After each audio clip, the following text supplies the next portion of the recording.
Siksaan itu datangnya pelan-pelan kepada mereka. Inna kaidi matin, sesungguhnya rencanaku itu pasti kokoh. Jadi kalau orang itu berbuat baik pada urusan yang kecil, dia seharusnya jadi orang baik pada urusan yang besar. Kalau SOP-nya bayar belakangan, yo urusan besar pun bayarnya apa?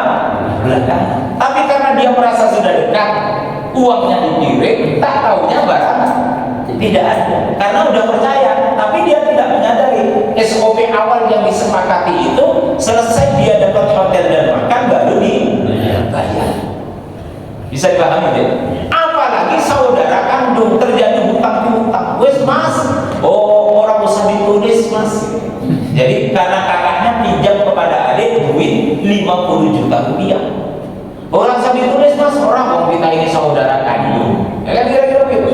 Lo hati-hati, walaupun saudara kandung kata Quran, idza tadayantum bidainin ila ajalin musamma faktubu, tulis. Walaupun kecuali kalau itu diberikan hibah, tapi kalau itu hutang piutang ya tetap ditulis. Lalu kemudian satu ketika karena sudah itu berlangsung 5 tahun, dilalah kok kita terus agak kesulitan di dalam bisnis kita butuh uang. Akhirnya kita tagih kepada adik kita, dek, aku ini lagi mepet ini. Dulu kan kamu pinjam sama saya 50 juta. Lah adiknya bilang, kapan mas? Perasaan bisnis ini lancar-lancar saja ya. Udah pernah aku pinjam itu.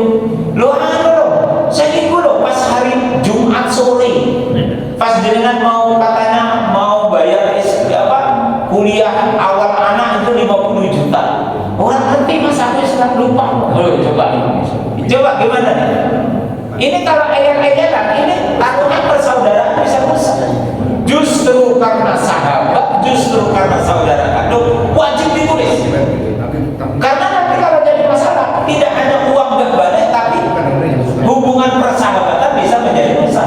Kalau bisa, tidak usah ngutangin duit sama saudara, tidak usah ngutangin duit sama sahabat. Kalau sahabatnya mau ngutang duit, mas orang usah ngutang, saya tak kasih jenengan saja.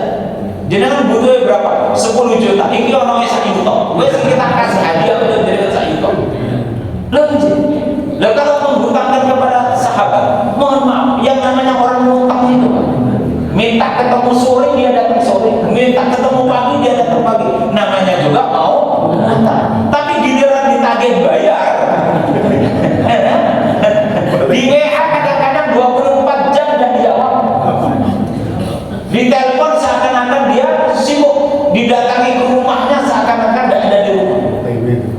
Sehingga jangan sampai dipertaruhkan persahabatan itu gara-gara hutang piutang. Wes seperti teman kita ini punya masalah keuangan, lah kok dikasih hutangan, itu bisa merusak nanti persahabatan. Ya wes lah, ini namanya sahabat, jangan tidak usah hutang, wes kita kasih aja 5 juta. Begitulah jamaah kantor, jamaah pengajian saya datang ke rumah Pak Ustadz, boleh tidak saya pinjam modal 5 juta? Oh, gede-gede saya 5 juta ini. Saya ngerti orang ini punya bayar utang ini. Dan utangnya di mana-mana dan lunas-lunas. Oh, konsultasinya ke saya. Nah sekarang dia mau buat ternak ayam, butuh modal 5 juta. Wah saya gede-gede saya. Ini kalau saya utangi, pasti kelahi saya sama orang ini. Minimal saya jadi benci, tidak suka. Ya sudah, akhirnya saya, wah, toh Pak, 5 juta toh. Wah, insya Allah mudah-mudahan jenengan nanti dapat rezeki kan. Saya masuk ke dalam rumah, saya amplopin gitu lah, 750.000. Pak, jenengan rasa ngutang, pun ini untuk modal kan. Saya langsung, belum kata saya. Terus di bawah saya, ini Ustaz, Pak Ustaz, terima kasih Pak. Ya gitu. Ya daripada saya ngutangnya terus. Lalu di tempat lain dia berubahnya lah. Lalu enggak hanya 1 juta 2 juta. Lah mending kan saya kasih saja daripada daripada saya nanti pengajian ketemu dia pasti ada ini, ada minimal Pak ribut Pak akan bayar. Dia mungkin ke pengajian itu juga lihat-lihat itu Ustaznya kalau udah manggung baru dia datang. Nanti Ustaznya urung salam rampung dia ke kamar mandi nunggu Ustaznya pulang, kan repot akhirnya. Ya sudahlah, tidak perlu diantara kita ini ada hubungan hutang piutang. Kalau ada rezeki wis saya kasih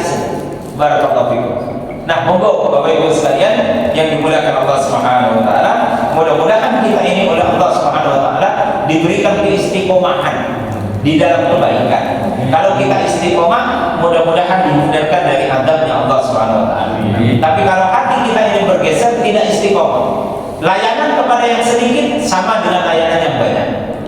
Kalau layanan yang sedikit itu bagus, tapi kepada pelanggan yang nanti jumlahnya banyak kok mulai tidak ada senyum, maka itu isyarat Allah akan kirimkan azab kepada toko itu, tapi secara berangsur-angsur. Tidak langsung.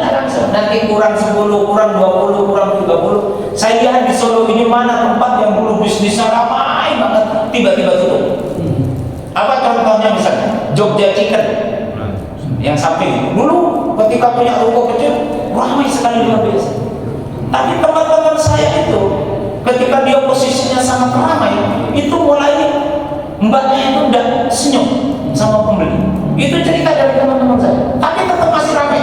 Sehingga ketika ramai dia sewa di mana? Ya, di sini. Jadi gede yang disewa. Ternyata sewa tempat yang gede malah. Nah, itu saya dengar cerita teman saya aja. Apa karena sebab itu ya? Kemudian apa? Maka Bapak Ibu sekalian, kalau jangan punya toko yang di situ ada layanan, mau sedikit mau banyak, kalau bisa senyumnya tetap 1 senti ke kanan, 1 senti ke kadang pegawai kita itu kekesalan, kecapean, sehingga akhirnya senyumnya tidak keluar. Padahal itu Allah akan buat pelan-pelan ini toko ini sepi. Kalau senyumnya 1 senti ke kanan ke kiri itu tidak muncul lagi manakala pelanggannya banyak. Nah, yang punya toko harus ngerti disirapi pelayannya, karena dia kesel mungkin ya, maju mundur naik tidak rampung-rampung, mungkin kesel karena kakinya kesel, mulutnya susah ditarik ke kanan ke kiri. Makanya mulutnya perlu disogok, ya kan? Kalau disogok dia tetap senyum. Nah, kadang-kadang ada toko sepi yang tidak ada bonus, ramai yang tidak ada bonus. Dia akhirnya kakinya kesel, narik mulutnya tidak bisa lentur untuk senyum. Bisa dipahami? Ya sama lah dengan bapak-bapak kalau terlambat ngasih istri, ya toh, tanggal muda kok belum udah belonjo, terlambat. Kira-kira senyumnya bisa mengembang apa enggak, Bu? Ya udah. Ya udah. Nah, maka perlu Bapak Ibu sekalian, ini kita pahami bersama-sama. Jadi jangan sampai baru Allah timpakan adab kepada kita, baru kita menyadari bahwa perbuatan kita tidak benar. Maka sebelum itu terjadi, seharusnya kita sudah introspeksi terlebih dahulu. Bapak Ibu sekalian yang dimuliakan Allah Subhanahu wa taala, ini saja yang bisa kami sampaikan, kurang lebihnya mohon maaf. Mudah-mudahan Allah berikan kepada kita semuanya keistiqomahan di dalam ketaatan kepada Allah Subhanahu wa taala. أعوذ بالله من الشيطان الرجيم بسم الله الرحمن الرحيم حمدا شاكرا حمدا ناعما حمدا يوافي نعمه ويكافئ مزيدا ربنا لك الحمد كما ينبغي لجلال وجهك الكريم وعظيم سلطانك برحمتك يا أرحم الراحمين اللهم ربنا لا تزغ قلوبنا بعد إذ هديتنا وهب لنا من لدنك رحمة إنك أنت الوهاب برحمتك يا أرحم الراحمين اللهم اكفنا بحلالك عن حرامك وأغننا بفضلك عمن سواك اللهم لا سهل إلا ما جعلته سهلا وأنت تجعل الحزن إذا شئت سهلا برحمتك يا أرحم الراحمين اللهم بارك لنا في رجب وشعبان وبلغنا رمضان برحمتك يا أرحم الراحمين اللهم ربنا آتنا في الدنيا حسنة وفي الآخرة حسنة وقنا عذاب النار وقنا عذاب النار وقنا عذاب النار وأدخلنا الجنة مع الأبرار يا عزيز يا غفار برحمتك يا أرحم الراحمين سبحان ربك رب العزة عما يصفون وسلام على المرسلين والحمد لله رب العالمين amin amin ya rabbal alamin. Demikian yang bisa kami sampaikan, kurang lebihnya mohon maaf. Billahi taufiq wal hidayah. Assalamualaikum warahmatullahi wabarakatuh.